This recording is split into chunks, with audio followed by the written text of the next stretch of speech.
Hoje nós estamos aqui para fazer um unboxing de notebook de uma linha que eu gosto bastante, que é da linha VivoBook. Nós estamos aqui com a caixa do Asus VivoBook 16X, um notebook novo aí da Asus, né? Um lançamento recente aí. E o mais curioso é o primeiro notebook do Brasil que conta com a placa de vídeo RTX 2050. Vocês não ouviram errado, eu não falei 1650 e eu também não falei 3050, e sim uma 2050, uma placa de vídeo que, apesar do nome parecer ser algo mais antigo, é uma placa de vídeo nova, um lançamento recente, né? Inclusive eu acho que a Nvidia pisou bola na hora de fazer o nome dessa placa de vídeo, porque RTX 2050 parece ser uma placa de vídeo de alguns anos atrás, da época das 2060, 2070, né? Hoje já estamos indo para as 4050, 4060, mas não se enganem pelo nome, porque a 2050 é sim um lançamento. A placa de vídeo desse cara é para ficar entre uma GTX 1650, que ainda é comercializada aqui no Brasil, e uma RTX 3050. Tá? É uma placa de vídeo de 4 GB e tal, vamos ver como é que ela tá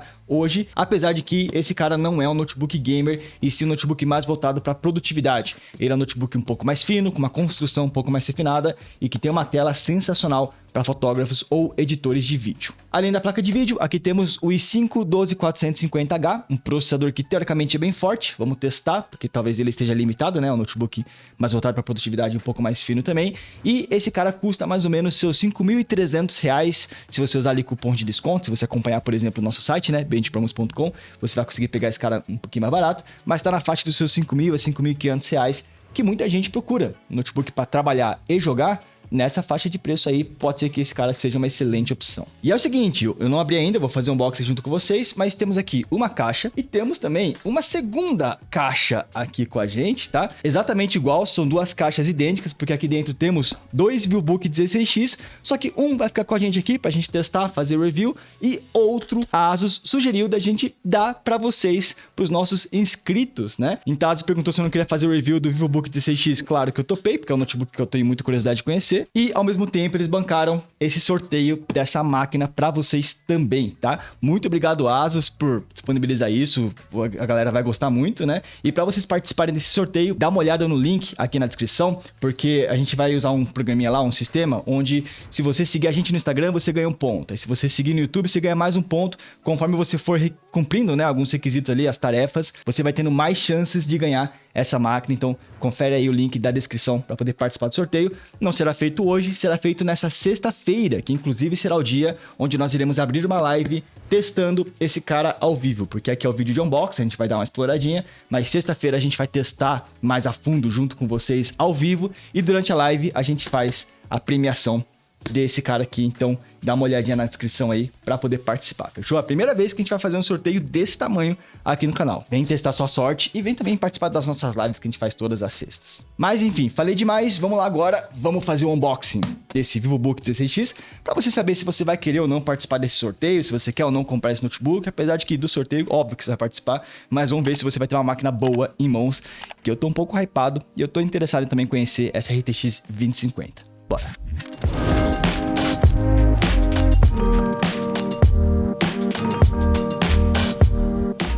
E é o seguinte, já estamos aqui com a caixa do VivoBook, uma caixa já mais estilizada, né? Como vocês podem ver, essa caixa está lacradinha, ainda não abri ela. Para você ter uma noção, o VivoBook, o código dele é o K3605Z, esse aqui é o código dele, caso vocês queiram comprar um modelo exatamente igual. O único problema dele é que ele vem com apenas 8 GB de RAM, tá? Eu com certeza vou fazer o upgrade dele, porque 8 GB de RAM hoje em dia não dá não. Mas enfim, bora fazer um unboxing. As caixas da Asus é bem legal que elas abrem assim, ó. Tem todo um sisteminha aqui, né? Olha aí. Temos aqui já o notebook escondidinho, vamos tirar ele. Já gostei, ele não parece ser tão grosso, mas até que eu tô achando ele um pouco pesado, tá? Vamos fazer um unboxing já do note, vamos só livrar a caixa aqui do meio, porque temos aqui alguns manuais, que eu nem vou tirar daqui. Provavelmente aqui é o cabo de força, ou a fonte no caso. Olha aí, uma fonte de 120 watts. Tá aí. Primeira vez que eu vejo uma fonte de 120 watts, tá? Normalmente é 180, 130, que é 120, já indicando que sim, esse notebook deve estar limitado, porque 120 watts é pouco consumo, né? Mas, de novo, é um notebook voltado para produtividade. Temos o cabo de força, inclusive um cabo de força de ponta redonda, né? Também mais um indício de que o notebook ele não consome tanto assim. Normalmente as pontas quadradas são as que consomem mais. E é isso, não tem muito mais o que ver aqui na caixa dele. Vamos ao principal, que é conhecer a peça. Vamos conhecer esse VivoBook 16X e olha lá, esse aqui é o VivoBook. Tá atrapalhando porque a experiência é esse negócio aqui que é tipo gôndola de mercado, né? Não sei porque a ASUS coloca isso aqui, mas enfim, vamos tirar daqui. Ó, estamos aqui com o notebook com tampa de metal, tá? Então, acabamento bem legal. E eles têm, os VivoBook têm essa característica de ter esse logo em alto relevo, né? Esse detalhe aqui em alto relevo que eu acho que chama bastante atenção. Deixa o notebook com um aspecto visual bem refinado, porque assim, ele é bem minimalista por ser liso, mas tem um detalhezinho aqui para não deixar ele muito genérico. Gosto bastante do visual dos VivoBook, tá? Já aviso que a tampa é de metal, mas aqui embaixo não é, tá? Aqui embaixo é plástico mesmo e provavelmente o resto também vai ser plástico. Mas tá aqui, essa aqui é a tampa dele. Ele não é muito pequeno, tá? Porque é um notebook de 16 polegadas, como o próprio nome já diz, VivoBook 16X. E vamos lá, vamos abrir ele e olha lá, não passou no nosso teste de abrir com uma mão só. A dobradiça aqui é um pouco dura demais, então tem que usar as duas mãos para abrir o notebook. Mas ó, gostei aqui já do visual interno. Tem aqui alguns recados, né? Proteção do teclado e essa é a parte interna do VivoBook 16X. Bonitão também, aqui é plástico, não é metal, mas gostei. Tô achando ele meio grande, né? Bem espaçoso, talvez por ser de 16 polegadas, ele tem um espaço interno aqui bem grande. Pode ver que o palm rest, essa parte aqui, ó, ela é bem maior do que eu tô acostumado. O teclado fica aqui bem para cima, né? E até o touchpad é grandão. Como vocês podem ver aqui, a tela é uma tela de 16 polegadas, então ela é um pouco mais alta do que o convencional. Gostei. Bordas até que finas, principalmente borda aqui embaixo, né? O bom das telas de 16 polegadas é que a borda inferior é menor do que os notebooks de 15 polegadas. Será que ele já tá ligando? Eu acredito que não, porque normalmente a gente tem que ligar ele na tomada para dar o primeiro boot. Putz, já tem uma coisinha que eu não gostei tanto, que a entrada de energia fica no lado direito, cara, que é onde ficaria teu mouse, né? Eu gosto quando a entrada de energia ou fica atrás ou fica no lado esquerdo, né? No lado direito é meio estranho, mas tá aí, ó. Notebook ligado na tomada, vamos ver agora se ele vai dar o bootzinho. Eu só quero ver se ele tá ligando mesmo, pra gente continuar explorando, né? E bom, pessoal, configurei aqui o notebook rapidinho, só pra gente ver ele ligado e olha só, a tela dele é boa, tá? Já a gente vê as especificações, mas tela muito interessante. Ela é 100% sRGB de 120 Hz também, dá pra ver que é uma tela bem brilhante, tá quase estourando aí no vídeo, né? Estamos já com o teclado ligado também, então se a gente vier aqui e apagar as luzes pra vocês verem a força, né, da iluminação, ó, vocês vão ver que é um teclado ok. É o padrão de retroiluminação de teclados produtividade, né? Uma retroiluminação branca, meio que fraca, mas você consegue alternar os brilhos aqui, ó, tá? No mínimo, esse aqui é o baixo, médio e o máximo de brilho aqui, fechou? Estamos em um teclado ABNT, dá pra ver aqui o C cedilha, tudo certinho. Ele só não tem uma interrogação padrão de teclados da ASUS, tá? Interrogação pra fazer ou é Ctrl Alt W ou Alt GR W. Então pode ver que aqui no W tem um símbolozinho do interrogação, porque em teclados ASUS e notebooks da Nave, Avel, eles não costumam ter interrogação por falta de espaço, né? Mas tá aqui, notebook bem legal. Eu confesso que senti falta aqui de um leitor biométrico, senti falta também de um sensor infravermelho aqui na frente que não tem, né? Então ele não tem esses recursos do Windows Hello, que infelizmente caberia muito bem em um notebook para produtividade. E ó, vocês aqui conseguem ver ele, o visual dele de frente, tá? A tela é brilhante, viu? Acho que o grande chamariz desse notebook, além da RTX 2050, é essa tela que é bem interessante. E ele também é bastante fino, né? Inclusive, falando nisso, vamos fechar aqui o notebook para pesar e medir ele, né? Porque se é um notebook de produtividade, você quer que ele seja portátil. Não sei se ele é tão fino assim não, tá? Pelo menos tô sentindo que ele talvez não seja tanto assim. Mas ó, vamos lá. Peguei aqui a balancinha pra gente ver. E primeira coisa, de peso, ele não é tão leve. Mas vamos ver aqui, deve ter seus 2 kg, eu acho. É isso. 1,9 kg, ou seja, perto de 2 kg, né? É o padrão de notebooks de produtividade. Recentemente eu mostrei o Avel A70 Ion, que tinha exatamente esse mesmo peso.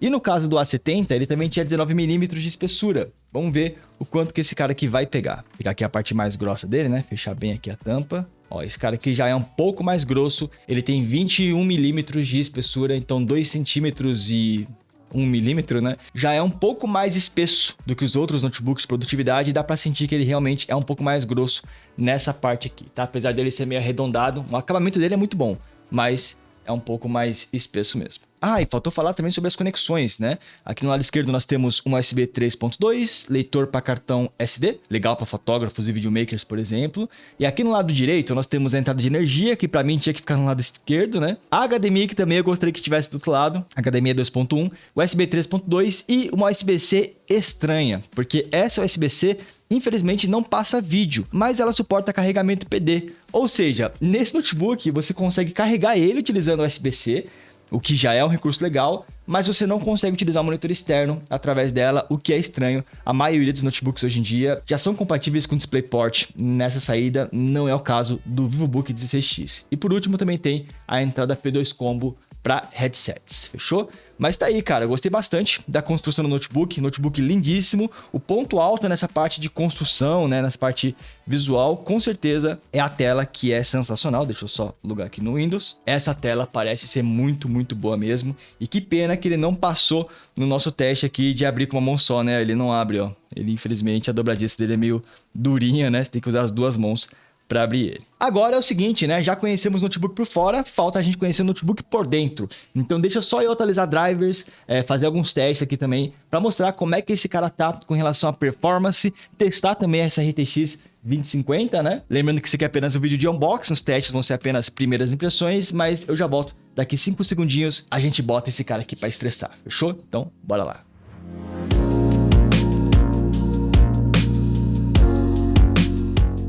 E bom, já estamos aqui de volta, já estamos com o Asus VivoBook 16X configuradinho, vocês já estão vendo aqui a tela dele, recadinho de sempre, né, vocês estão com bordas pretas porque esse aqui é um notebook de 16 polegadas, então a proporção dele é um pouquinho diferente, mas eu já fiz alguns testes aqui pra gente explorar esse notebook por dentro e vocês terem uma noção como é que ele tá funcionando, tá? Atualizei todos os drivers, o Windows tá tudo atualizadinho, tudo certinho, e vamos entrar aqui no gerenciador de tarefas para conhecer um pouquinho mais desse note e saber se ele tá forte ou não, se ele vai atender ou não as suas expectativas, tá? Ele já abriu aqui no campo de memória, a gente costuma começar pelo processador, né? Mas já vou avisar vocês que esse notebook não vem com 16 GB de RAM originalmente, tá? Se você for comprar ele, vai vir com apenas 8 GB de RAM, inclusive a memória dele é soldada, tá? E tem um segundo slot, aí o segundo é solto, você pode adicionar um pente se você quiser. Eu adicionei um pente de 8 GB, então tá com 8 soldados mais 8 externo, somando 16 GB em dual channel. Então já fica aí esse recado. Primeiro que ele vem só com 8 GB e segundo que uma das memórias é soldada, mas você tem a possibilidade de upgrade. E eu recomendo fortemente que você faça esse upgrade, vocês já vão entender um pouquinho a diferença já já. Mas agora vindo para o processador, pessoal, nós estamos aqui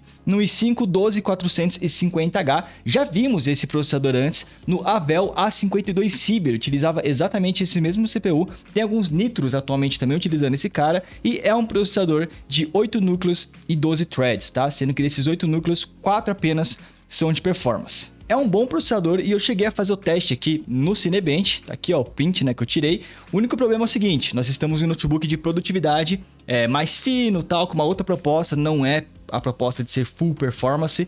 Então ele pegou aqui 8.700 pontos na pontuação multicore, o que é um pouco abaixo do que a gente espera realmente de um i5 12450H, lembrando que nós estamos em notebook produtividade, não é um modelo gamer. No single core ele foi bem, pegou 1634, tá? E para caso você esteja um pouco perdido para saber se esses números são bons ou não, eu fiz a tabelinha pra gente poder saber mais ou menos como é que o VivoBook se comporta, tá? A tabelinha eu pintei o seguinte, o que tá cinza escuro são notebooks que não concorrem com o VivoBook, porque são notebooks gamers, bem mais grossos, com uma outra proposta, e os que estão em cinza claro, aí sim são notebooks que são da categoria não gamer, né, notebooks de produtividade, e o VivoBook é esse amarelinho aqui, ó, pegou 8.739 pontos, parecido com o Lenovo Yoga Slim 9i, que inclusive custa quase a mesma coisa, mas o Slim ele não tem placa de vídeo dedicada, então o VivoBook tem essa vantagem, inclusive pegar uma pontuação bem parecida com o VivoBook S14X OLED, que nós importamos da gringa um tempinho atrás, e olha que ele tinha o i7 12700H, né? Então assim, a pontuação não foi ruim, levando em consideração que estamos falando de notebook produtividade, que é um pouco mais fino, é um pouco mais leve do que os modelos gamers em si, mas caso você queira saber até onde esse processador conseguiria chegar, caso ele fosse o modelo full power, né, o modelo mais poderoso, seria aqui, ó. O máximo que a gente pegou foi no Avel, pegando 11.209, utilizando esse mesmo chip, só que numa construção gamer, com um sistema de refrigeração mais avançado e, claro, numa carcaça mais grossa também. Já no single core, ele pegou aqui, ó, 1.634 pontos, o que não foi ruim, foi bem parecido, inclusive, com o Avel, que tem esse mesmo processador, só que é o modelo gamer, né? Eles não ficam muito longe aqui não, então uma boa pontuação no Cinebench Single Core. E na prática, o que isso significa? Bom, 8.000 pontos Cinebench não é uma pontuação muito alta para quando a gente fala de notebooks gamers, mas para notebook de produtividade é até que ok. Nós testamos já vários outros que pegam pontuações parecidas e você consegue rodar edição de vídeo, você consegue rodar um Photoshop, um Illustrator, né? Softwares mais pesados para quem vai utilizar aí para engenharia, arquitetura, você consegue programação também, só que eu diria até o nível intermediário. Você começa a ter um uso mais avançado, aí normalmente a galera vai querer ir para o modelo gamer, porque você vai precisar de mais performance. Se de repente você quiser quiser utilizar um programa como, por exemplo, o After Effects, que aí esse cara aqui já não é tão indicado, né? Ou até para a própria edição de vídeo, se sua edição for muito avançada, for muito pesada, esse cara já não vai dar conta muito tranquilamente, mas para uma edição intermediária, mais ou menos do mesmo nível dos meus vídeos aqui no YouTube, né? Esse notebook provavelmente daria conta ali de forma mediana, não é o melhor hardware possível para isso, mas dá conta. Voltando aqui no gerenciador de tarefas, né? Vamos pular a memória RAM que a gente já falou. Ele veio com SSD da Intel, primeira vez que eu vejo um SSD da Intel, nem sei se a marca é a Intel ou, sei lá, alguma remarcação. É um SSD de 500 GB que veio originalmente e eu testei o Crystal Disk Mark. É um SSD Gen 3, infelizmente, com velocidades um pouco mais baixas. E outra coisa também, esse Note você não tem um segundo slot de SSD, você tem apenas um slot e nesse slot que você vai trocar para algum SSD maior caso você precise, mas você não tem como adicionar um outro SSD nesse modelo, ao contrário do que aconteceu com a memória RAM. Temos aqui a plaquinha Wi-Fi, que é essa aqui, ó, MT7902, placa de vídeo integrada, né, que é do próprio processador. Esse notebook não tem Mux Switch, não tem advência de Optimus, nenhum recurso desses mais gamers, né, mas nós temos a placa de vídeo dedicada, que é a RTX 2050, novidade, primeira vez que teremos contato com uma placa de vídeo dessas. Teoricamente é para ela ficar entre uma 1650 e abaixo da 3050, é uma placa de vídeo ainda com 4 GB de VRAM, tá? E se a gente entrar aqui nas configurações da NVIDIA, a gente vai ver que ela tem um consumo aqui de 55 watts. Se isso é muito ou é pouco? Bom, não sei porque eu nunca testei essa placa de vídeo, mas levando em consideração as 3050, que chegam a 95 watts, aqui temos uma potência bem mais baixa, né? Não sei se isso é característica dessa placa de vídeo ou se a Asus realmente configura assim, porque estamos em um notebook de produtividade. O foco aqui não é a placa de vídeo, mas tá aí, ó, 55 watts de potência, né, de power, que é equivalente a uma 1650. Uma 1650 consome 50 watts, caso vocês queiram comparar. E para comparar ainda mais, eu também fiz alguns testes nessa placa de vídeo, como por exemplo no Blender. Tá? E aqui já começa uma observação que é o seguinte, lá no Cinebench eu testei com 8 e com 16 GB, não fez diferença. O Cinebench ele não é muito influenciado nem por Dual Channel e nem por quantidade de memória RAM, então lá vocês viram que eu não diferenciei se ele estava com 8 ou com 16, mas no Blender faz diferença se você está com 8 ou 16, principalmente por conta do Dual Channel, que é o fato de você usar duas memórias ao mesmo tempo, né? Se você não adiciona uma segunda memória, você está utilizando o notebook em single channel, com apenas a memória original. Colocando a segunda, você fica em dual channel porque você tem dois canais de memória ao mesmo tempo. Aqui foi o teste em single channel, pegou 715 pontos.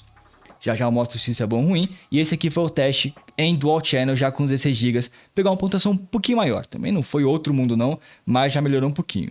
Na nossa tabela do Blender, vocês vão ver que, bom, ele realmente se saiu como ele deveria, né? Se a gente pegar aqui o resultado de uma 1650, ó, isso aqui foi o que o Gaming 3 com a GTX 1650 pegou, 451 pontos. Já uma 3050, no caso aqui a gente só testou de 6 GB do Dell G15, né? Ou do Helio Key, eles ficam mais nos seus 1300, 1500 pontos. Então a 3050, principalmente a versão de 6 GB, está bem na frente aqui. A 2050 fica no meio do caminho. Não pegou tão baixo quanto uma 1650, mas também não tão alto quanto uma 3050. Ficou aqui com 770, no caso, pontos, né? Um pouquinho abaixo do meus Zephyrus. Meus Zephyrus também não foi muito bem nessa tabela do Blender. Mas tá aqui então, a conclusão é que para produtividade o Blender sempre representa, né, o lado de você usar uma placa de vídeo dedicada para produtividade. Ela tá melhor que uma 1650, mas não tão bem quanto uma 3050 ainda. E aí talvez você me pergunte, pô, e em jogos? Eu sei que esse notebook aqui não é gamer, mas será que ele roda os jogos? E é o seguinte, eu fiz alguns testes, já a gente vai abrir o Cyberpunk para ver se ele vai rodar ou não, mas eu testei no Red Dead Redemption 2. Tá? Eu fiz lá, configurei do nosso preset certinho, que a gente testa todos os nossos notebooks. E rodando o Red Dead com apenas 8 GB de RAM originais, ele pega 35 FPS, o que é abaixo até de uma 1650 que pega 42. Agora, subindo para Dual Channel com 16 GB, né? Aí ele pegou 42 FPS igual uma 1650, um pouco atrás da 1650 do A52 Cib, né? Mas ficou aqui basicamente na mesma média de uma 1650, porque novamente estamos no notebook produtividade, então o foco dele não é rodar jogo. Provavelmente se esse Note tivesse uma 1650 estaríamos mais para trás ainda, porque por se tratar de um notebook mais fino, mais leve, ele vai ter corte de energia, ele não vai desempenhar tão bem quanto um gamer, né? Tanto que aqui no Red Dead ele está desempenhando igual a um gamer com uma 1650. Só que tem uma observação nessa história. Uma das vantagens dela ter se tornado uma RTX 2050 e não uma GTX é que primeiro que ela tem agora Ray Tracing, você pode usar. Eu acho que você não vai querer porque senão vai perder muita performance. Mas você tem agora o DLSS, né? As GTX 1650 não tem compatibilidade com DLSS e as RTX 2050 aqui no caso, já suportam DLSS, então já a gente abre o Cyberpunk para ver como é que ele se sai em um jogo mais moderno com DLSS, mas antes eu só queria falar do principal diferencial desse notebook aqui, que não é performance. Vocês viram que ele não tá tão bem assim de performance, ele vai dar conta, claro, mas não é o chamativo dele, né? A placa de vídeo pode ser que seja sim um chamativo pelo preço que ele tá aparecendo, mas o ponto desse notebook é a tela, tá? Ele tem uma tela sensacional. Infelizmente eu procurei no Panilook e eu não encontrei especificações técnicas, mas o que a ASUS diz é que estamos aqui numa tela, primeiro, né? Full HD 1920 por 1200, mas já de 120 Hz, uma taxa de atualização mais alta do que os concorrentes, produtividade, né, que tem uma taxa de atualização de apenas 60 Hz, de 300 nits com bom brilho, tanto que eu falei que ela estava bem brilhante, e o mais importante, uma tela 100% sRGB, com uma fidelidade de cores bem interessantes para quem vai mexer com fotografia, com edição de imagem, para editores de vídeo, por exemplo, né? Esse notebook parece ser excelente para essa galera, porque além de você ter essa tela, você tem uma entrada para cartão SD, que é para câmeras profissionais, como é que eu estou utilizando agora, e você ainda tem a placa de vídeo dedicada para renderizar os vídeos, então excelente aí para videomakers, editores, esse tipo de profissão. Esse cara tá muito bom, muito redondinho, né, para essa área em específico. E o ponto é que esse cara também vai rodar alguns jogos, então vamos lá pro nosso último teste de hoje, que é ver se ele roda um jogo pesado. Vamos testar aqui o Cyberpunk 2077.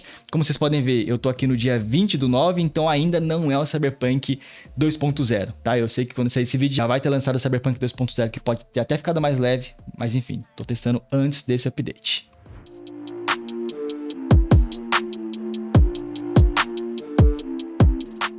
E é o seguinte, já estamos aqui dentro do Cyberpunk 2077, tô gravando a tela usando o próprio notebook, tá? Porque ele não tem mux switch, então a gente colocar um monitor externo ali iria influenciar um pouco no desempenho. E como vocês podem ver, a gente tá abaixo dos seus 30, né? Quer dizer, tá 30 frames por segundo, mas caindo para 20 e poucos mais ou menos.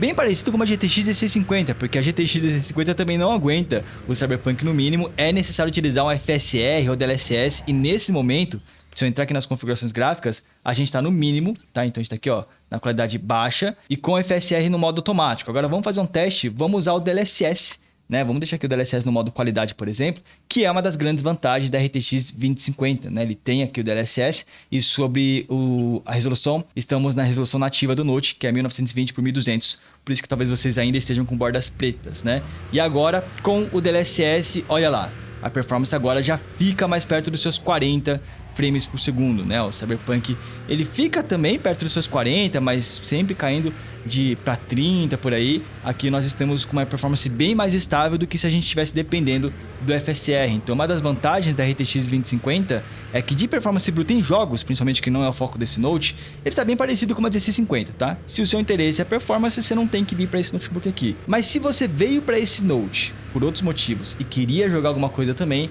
dá para jogar numa qualidade gráfica mínima, né? É bem parecido com o que os notebooks com 1650 vai conseguir pegar também. Rodar um Cyberpunk não é para qualquer Note, né? O Cyberpunk é um jogo bem pesado. O único problema é que temperaturas estão altas, né? Vocês estão vendo que a placa de vídeo ali está nos seus 86 graus, o que é bastante para uma placa de vídeo. Inclusive ela deve estar sofrendo throttling por conta disso. E processador também não fica abaixo de 90 graus em basicamente nenhum momento, né? Eles estão esquentando muito, porque se você pegar e olhar a parte interna do notebook com ele desmontado, vou pedir para a edição colocar um trecho, você vai ver que o sistema de refrigeração é bem simples, né? Porque ele não está prevendo que você vai jogar algum jogo. A gente testa aqui porque a gente gosta, né? Nós somos primariamente gamers aqui. Eu, né, sou muito mais gamer do que produtividade. Então eu gosto de testar jogo pesado, mas é bem provável que você que tá vendo esse vídeo, talvez você nem vai jogar nada, né? Talvez o seu foco seja realmente mais a parte de softwares, mas para quem ia jogar, dá pra jogar Cyberpunk aqui no mínimo. Isso sem a atualização 2.0, que quem sabe tenha deixado esse jogo um pouquinho mais leve. E pra quem tá perguntando sobre barulho, deixa eu mostrar pra vocês. Ó, nesse momento vocês estão ouvindo o barulho da ventoinha desse Note e, cara, 54 decibéis. E isso jogando, que é o extremo de aquecimento, né? No dia a dia você nem vai ouvir as ventoinhas dele.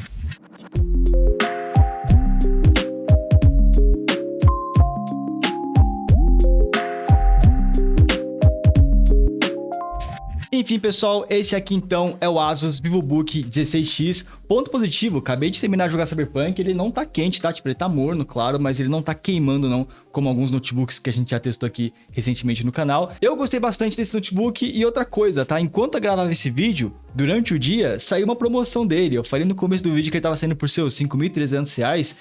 Hoje tá numa promoção que ele tá saindo por R$4.700, se não me engano. Tá bem mais barato. E nessa faixa de preço, eu acho que ele tem um diferencial muito grande para te conquistar, que é o conjunto, né, da tela 100% sRGB com uma placa de vídeo dedicada.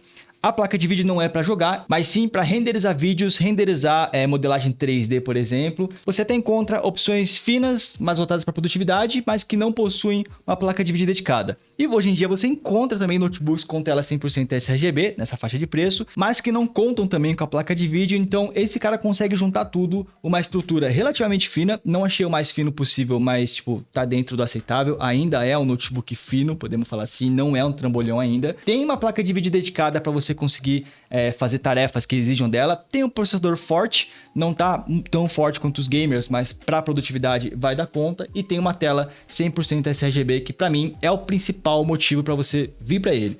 Se por acaso você não precisa de uma tela boa assim, uma tela com uma boa fidelidade de cores, aí existem outras opções no mercado. Mas se você precisa, esse cara aqui vai passar a ser uma boa indicação para quem quer um note de produtividade, mas que consegue rodar alguns joguinhos também. E é o seguinte, pessoal, esse aqui é o vídeo de unboxing. A gente tem que testar mais coisas nele, como duração de bateria, testar em mais softwares, mais jogos. Vou deixar uma semaninha ali com o VAP, então mais pra frente a gente traz o review completo desse cara. E se você curtiu e quer ganhar um desses sem ter que comprar, vem participar do sorteio, tá? O link vai estar aqui na descrição. Aí pra você participar do sorteio é só você cumprir ali com alguns requisitos, tipo, me seguir no Instagram, abrir o nosso site, me seguir no YouTube e tal. Quanto mais coisa você fizer, mais pontos você ganha para ter mais chances de ganhar esse notebookzinho que a gente vai sortear nessa sexta, tá? Então também cola na live que a gente vai fazer desse note nessa sexta-feira. O sorteio vai ser lá pelas 7 horas. A live começa às 6, mas a gente vai sortear mais ou menos umas 7 horas ali mais ou menos, fechou? Mas é isso, pessoal, muito obrigado pela atenção. Vocês que ficaram até o final, não se esquece aí, ó, deixa o seu gostei, apoia nosso trabalho.